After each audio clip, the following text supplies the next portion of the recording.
What's up, guys? It's Jetson, and welcome to another video. So we're finally at that time of year again, Wild Card Weekend in the NFL, and there have been four amazing matchups scheduled for the weekend. But for me, the most interesting matchup is Ryan Tannehill and the Tennessee Titans. They've been hot, and they're heading into Foxborough to play the New England Patriots. And I smell an upset, guys, because the Titans have been rolling right now. Ryan Tannehill, he's been amazing this year. The thing I really like about Ryan Tannehill, though, is that he's been hitting the short and intermediate passes, and yet he's been able to get the big splash plays necessary to win the games. And a couple weeks ago, I didn't think that Ryan Tannehill had what it takes to lead the Tennessee Titans on a Super Bowl run. But after seeing how efficient he's been, how he has to turn the ball over, and how he's making big plays, I'm a believer in Ryan Tannehill. I really feel like he can lead the Tennessee Titans on a Super Bowl run. But the best part about the Tennessee Titans offense is that it's not about Ryan Tannehill at all. It's about Derrick Henry.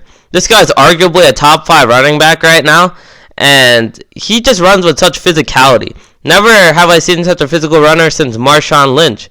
And you could tell, after 4 quarters of trying to tackle Derrick Henry, defenses are just exhausted. I mean, this guy, he truly is unique right now at the NFL. While a lot of runners are nifty and they rely on agility and speed, Derrick Henry just relies on brute force and physicality. And he really sets the tone for the Tennessee Titans. But the key for Derrick Henry is that if he could get hot and he runs well on the ground, then he sets up the play action pass with Ryan Tannehill. And that's when it gets deadly. That's really when it gets deadly. Because when you have to take into account the Tennessee Titans have weapons like A.J. Brown. This guy, even though he's a rookie, he's been a true number 1 wide receiver. He runs great routes, and he's going to be a problem for the Patriots. Even though the Patriots have Stephon Gilmore, A.J. Brown's going to cause real issues. And Corey Davis, even though he hasn't really lived up to the expectation that was placed on him when he was drafted as a top 5 pick in the 2017 NFL Draft, still, he's been pretty good as a number 2 wide receiver, and I've been impressed with Corey Davis. He's pretty good. He's never going to be as great as everyone thought he would be when he was drafted 5th overall, but he's still been pretty good. Been impressed by Corey Davis. But the real X factor for the Tennessee Titans is Jonnu Smith. Because we know what A.J. Brown can do, and we know what Derrick Henry can do. But if Jonnu Smith can make big plays as a tight end and give Ryan Tannehill another weapon, they're going to be almost impossible to stop on offense. This is truly a dynamic unit. We have to keep in account that this has been a top 5 offense since Ryan Tannehill has taken over. They've been lighting it up, and the Tennessee Titans are for real on offense.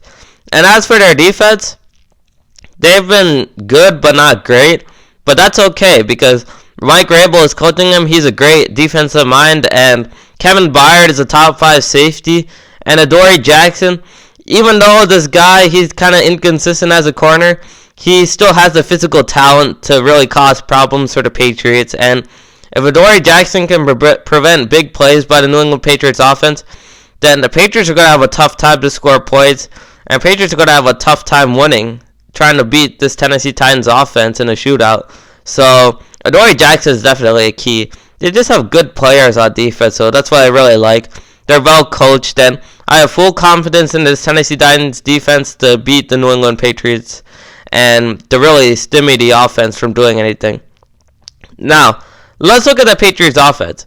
This is not the same Patriots offense as from a couple years ago. And Tom Brady, he hasn't been good this year. We have to keep in mind that his completion percentages has been in the low 60%. And, you know, that's pretty bad. That's like Cam Newton-like numbers. Clearly, Tom Brady's not been passing with the same type of precision and accuracy we've accustomed to see from Tom Brady.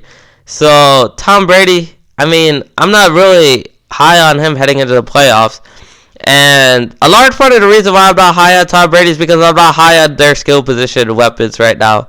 Other than Julian Edelman. Obviously, Julian Edelman, he's a consistent weapon. He's really good. But the X factor for the Patriots is in N'Keal Harry, because they drafted this guy with their first round pick, and we know what type of talent this guy is. We saw it at Arizona State. But he's been injured for most of this season, and he hasn't really made much of an impact. But N'Keal Harry has to have a big day, because there isn't really any other receiver you look at on the Patriots and say, wow, they can really create big plays. They're really going to be a big time factor for against the other defense.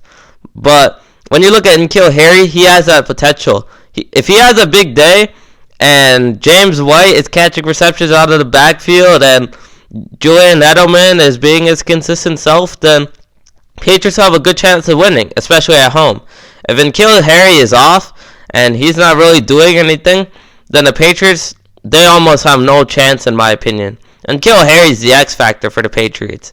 And Sony Michel, he needs to run for over 100 yards or they have no chance. And James White's got to be catching passes out of the backfield.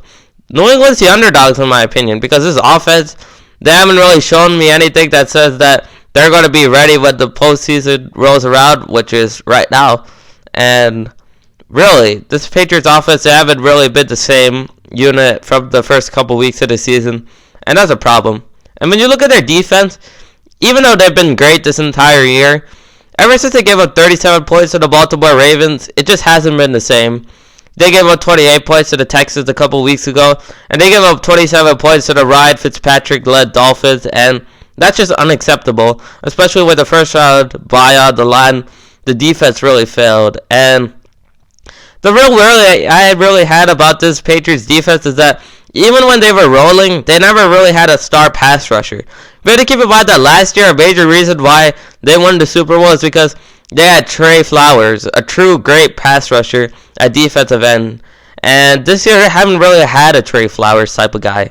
And that's a problem, because if you don't have a star pass rusher, eventually, the great quarterbacks, they'll be able to dissect the defense and make the plays necessary to win the game. So, Patriots defense, I'm not really high on them. I think Ryan Tannehill, he's going to really be able to expose them, especially with Derrick Henry by his side. I really feel like the Tennessee Titans, they're going to put up a lot of points.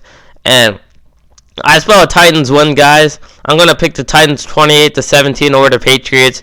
And Bill Belichick's going to really have to scheme up a good game to win this one. This is the end of the Patriots, Bill Belichick, and Tom Brady era if they lose this game, which I predict they will. And Patriots are in trouble. They better win. But as for the Titans, if they get out of Foxborough alive, watch out, guys, because this is going to be a tough team to beat, and they could easily make it to the Super Bowl and win the Super Bowl. Really high on the Titans, and I really feel like this is a really good team that could really win it all. But we'll see how it goes, guys. Thanks for watching this video. Please like and subscribe. I'll be proud to give more NFL and NBA hot takes as the season goes on, and have a good day.